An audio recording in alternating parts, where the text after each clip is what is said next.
Unelected Prime Minister Boris Johnson and his Conservative Party colleagues have been deliberately stirring controversy lately by referring to a law passed by MPs as the Surrender Act. There could hardly be a more emotive name. Surrender conjures up the memories of the worst things that have happened to countries. It was the thing that Churchill famously said we must never do. But if we look at the Act and what it says, we can see this is a completely misleading name. Johnson is stirring up emotions without any logical basis, and that should make us all very angry. Appealing to emotions based on misleading information is what every bent salesman or crook tries to do. Luckily, we can all look at the Act and see what it says. I worked as a barrister for 16 years, so I'm used to reading legislation, and I'd like to guide you through it. I can't promise this will be as emotive as phrases like Surrender Act, but sometimes there's a choice between what most arouses emotions and what's actually true. I've always found knowing the truth and being able to act on it more exciting in the long run than being lied to. If you sacrifice integrity, you sacrifice everything eventually. The Act's proper name is the European Union Withdrawal No. 2 Act 2019. The number 2 is because there was another Act with the same name passed earlier in 2019. It's normal for acts on the same topic to have the same name and use a number if there's more than one in the same year. It's also commonly called the Benn Act, named after Hilary Benn MP, who had a leading role in bringing it before the House of Commons. It's a short act, a brief introduction, 5 sections and a schedule. You can read the full text yourself on legislation.gov.uk, but let me take you through it. The introductory text says what the overall purpose of the Act is: to make further provision in connection with the period for negotiations for withdrawing from the European Union.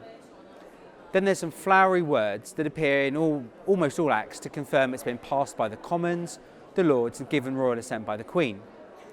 Section 1, subsections 1 and 2 of the Act create duties or obligations on the government. These 2 subsections say that unless one of 2 conditions are met, then the government has to do what Section 1, subsection 4 says it must do. What are these 2 conditions? Well, first, if a government minister informs Parliament that the government has concluded an agreement with the European Union under Article 52 of the Treaty on the European Union, which means an agreement or a deal on leaving the EU, and that gets approved by the House of Commons, then that's the first condition met. If that happens, the Act has no further effect. The second condition, which is an alternative to the first, is that the government proposes leaving with no deal, and that is supported by a vote in the House of Commons.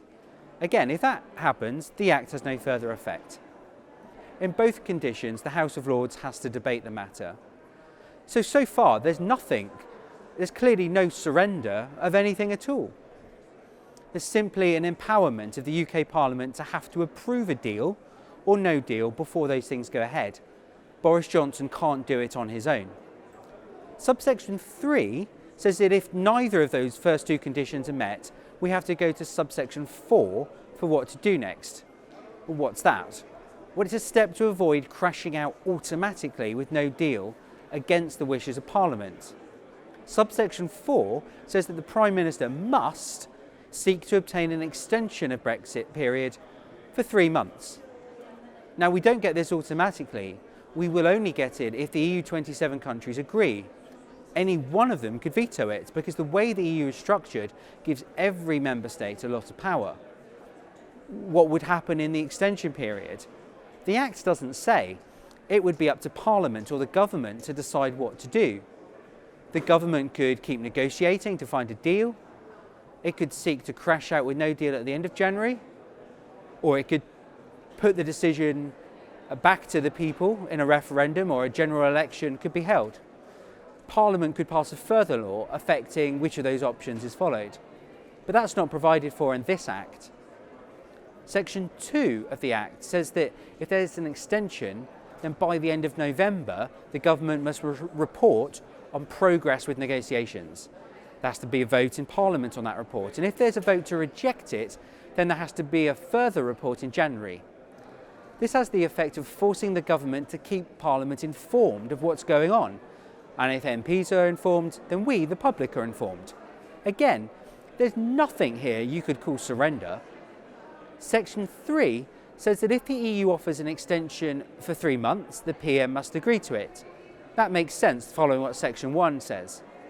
Section 3 also says what to do if the EU offers a different length of extension.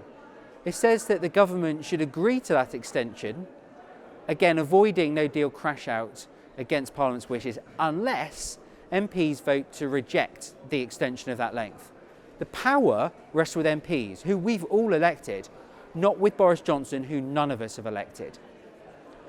Ministers claim that Section 3 allows the EU to decide the extension length and how long we stay in the EU for. That is absolutely untrue, as reading Section 3 reveals. It allows the EU to propose an extension length, but it'll be down to MPs whether to vote to agree that or to reject it. Section 4 is a brief technical part of the Act which identifies this is a new law which replaces one part of a previous Act. Section 5 is also a technical part.